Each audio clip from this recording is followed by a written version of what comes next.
오늘 MBC 단독으로 뉴스가 나왔습니다.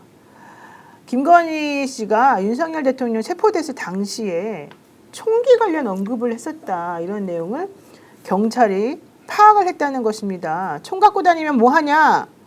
그런 거 막으라고 가지고 다니는 건데 이러면서 경호처를 질책을 하고 지난 1월 15일 날 비상계엄이 43일 되었을 때 김건희 씨가 내 마음 같아서는 지금 이재명 대표를 쓰고 나도 죽고 싶다. 이런 취지로 말을 했었다는 얘기가 지금 오늘 MBC에서 나왔습니다.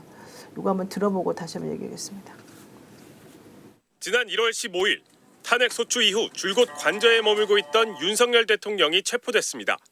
혐의는 내란 우두머리, 12.3 비상계엄 43일 만이었습니다. 공수처와 경찰 공조수사본부가 두 번째 시도 만에 체포영장 집행에 성공한 겁니다. 윤 대통령 체포 이후 김건희 여사는 관저 안에 머물며 두문불출한 것으로 알려졌습니다. 그런데 윤 대통령 체포 이후 경호처 직원이 김 여사로부터 총 갖고 다니면 뭐하냐, 그런 거 막으라고 가지고 다니는 건데 라는 취지의 말을 들은 것으로 경찰은 파악했습니다. 김 여사는 그러면서 이재명 더불어민주당 대표도 언급했다고 합니다. 김 여사가 내 마음 같아서는 지금 이재명 대표를 쏘고 나도 죽고 싶다는 취지로 한 말을 같은 경호처 직원이 들었다는 겁니다. 김 여사의 이 같은 말을 들은 경호처 직원은 상부의 내용을 보고한 것으로 파악됐습니다. 대통령 경호처 수뇌부에 윤 대통령 체포영장 집행 방해 혐의를 수사하는 경찰이 여러 차례 강제 수사 과정에서 김 여사의 발언 내용을 확인한 것으로 알려졌습니다. 윤 대통령 체포 이후 김 여사의 반응이나 언급이 전해진 건 이번이 처음입니다. 1차 체포영장 집행 때와 다르게 2차 집행 때 경호처가 사실상 순순히 길을 터준 데 대해 질책성 발언을 한 것으로 읽힙니다. 또 윤 대통령이 이번 비상계엄의 원인을 거대 야당으로 돌리고 있는 것처럼 김 여사도 이재명 대표에게 불만을 드러낸 것으로 볼 수 있습니다. MBC는 대통령실에 김 여사가 이 같은 발언을 실제로 했는지, 총기를 사용해서라도 윤 대통령 체포를 막았어야 했다는 의미인지 물었지만 대통령실은 답하지 않았습니다.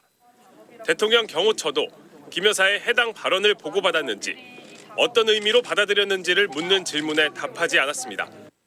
네, 매우 충격적인 뉴스가 아닐 수 없는데요. 의원님 어떻게 보셨습니까? 황당한 표정. 참 너무 황당하죠, 네. 사실은. 네. 아버니 대한민국 권력 서열 1위 김건희라고 하더라도 저렇게 얘기할 수 있을까? 말하기가 싫어요. 네. 저는 이런 생각했습니다. 저런 말을 할 만한 사람인가? 아니면 저런 말을 하고도 남을 사람인가? 아니면 저런 말을 절대 할 사람은 아니다. 녹음이 우리가 직접 되어 있는 걸 듣지 않았기 때문에 경호처 직원들 몇 명이 들었다는 거 아니에요? 그거 듣고 너무 놀라서 위에 보고까지 했다는 것이고, 저게 어떤 식으로든 수사 과정에서 기록으로 남아있다는 거 아닙니까? 그러면 그렇게 하고도 남았을 사람이다. 그런데 두 번째가 내용이죠. 자, 이재명을 쏘아 죽이고 나도 죽고 싶다라고 했다는 것은 이재명에 대해서 물귀신 작전으로 나만 죽지 않는다. 자, 너도 죽는다. 지금 뭔가 지금 떠오르는 장면이 없습니까? 지금 헌법재판소 그 뒤에 지금 이재명과 관련된 여러 이야기들을 종합해보면 역시 김건희가 뒤에서 상당히 실력을 행사하고 있구나라는 저는 추측을 했습니다. 저 기사 보자마자. 단 한마디도 또 용산에서 언급조차 하지 않았다. 무슨 이야기나 바로 명예훼손 걸린 사람 한두 명이 아니지 않습니까? 바로 조치를 할 거 아닙니까? 왜 대답을 하지 않았을까요?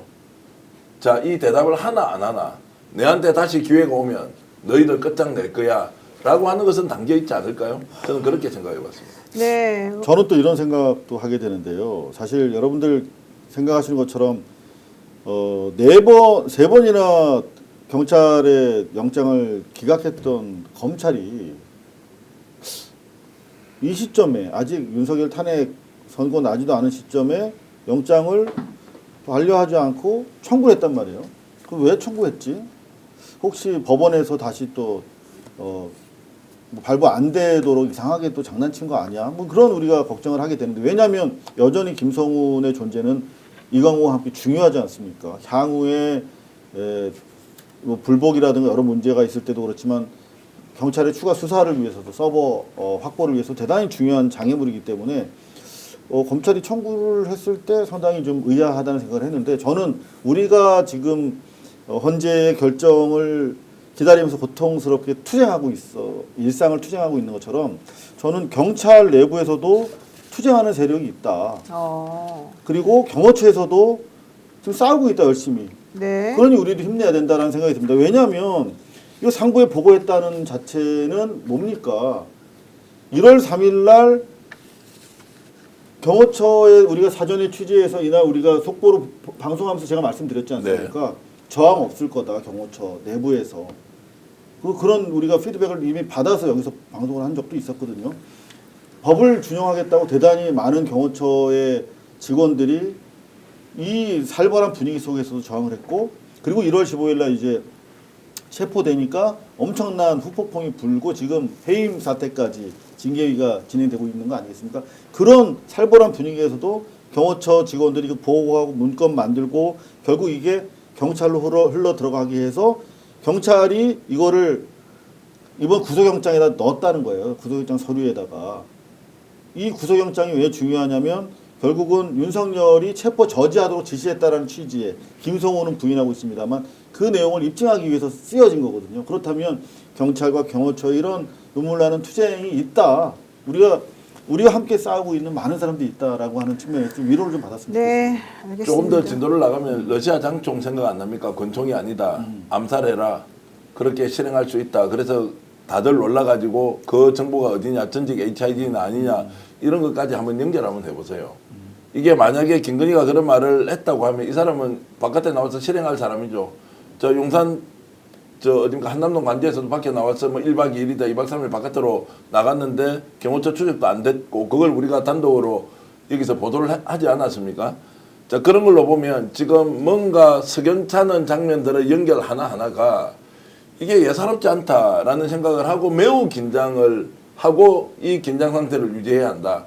추미애 의원이 지금 발표했던 그 3,000명 종이관 이런 이야기도 제가 따로 보좌관한테 연락해서 이게 어떤 내용이냐. 저번에 일찍 받았는데 확인하는 시간이 너무 길었는데 이걸 완전히 군 내에서도 이것을 차단을 해버린다. 그러니까 접근이 안 돼서 취재가 안 되는데 정권이 바뀌면 반드시 이 내용을 확인해야 한다라고 하던데 어찌됐든 지금 석연치 않은 부분들을 절대로 대수롭지 않다 이렇게 넘겨서는 안 된다. 하나하나 추적하고 관리하면서 우리 눈에 보이는 것들은 반드시 차곡차곡 쌓아놓고 진실을 밝혀야 한다 이런 말씀입니다.